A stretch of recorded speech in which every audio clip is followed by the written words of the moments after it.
guys. So, may ano gusto niya. May bago tayong titikman. Itong sour head. Wala, kinakabahan ako sa akin. Saka hindi naman siya sobrang asim. So, let's try. So, yan nga, bubuksan natin siya.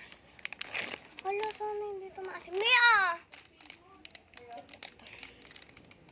Nagtawag talaga ako sa asin niya, tay. Nararamdaman ko na. Feeling ko sobrang hindi siya maasim. Wait lang kasi, be. Ang hirap buksan. Wait lang, te. Wait lang, mga ate ka. Mami, ay, wag na pala.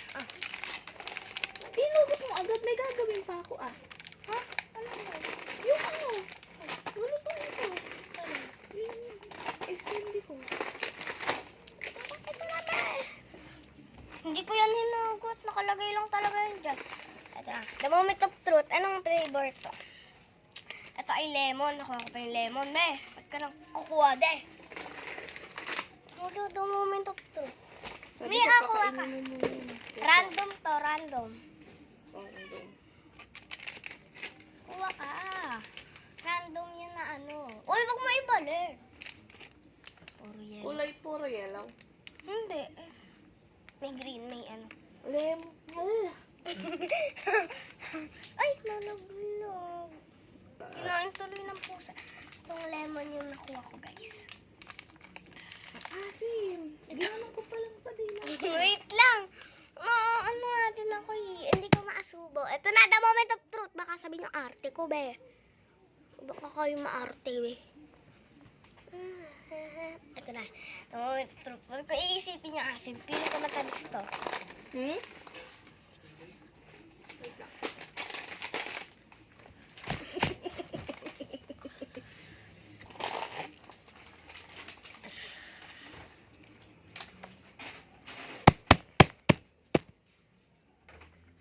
Nawawala na.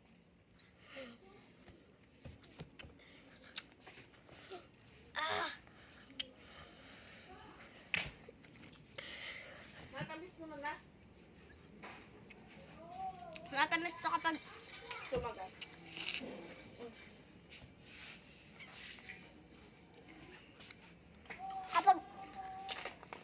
kapag nawala yung powder. Ang asim sobra. Hindi ko kayang asim niya. Sobrang asim. Kasi yung asim ng kilikili ko. Hoy! Walang ganun.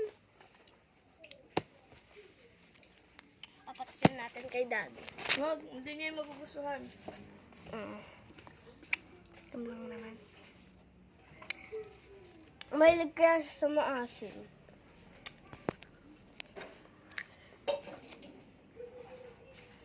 Tikman na natin ibang flavors, guys.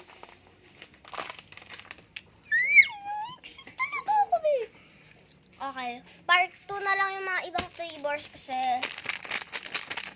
search ko pa yung cellphone. Arte mo kasi.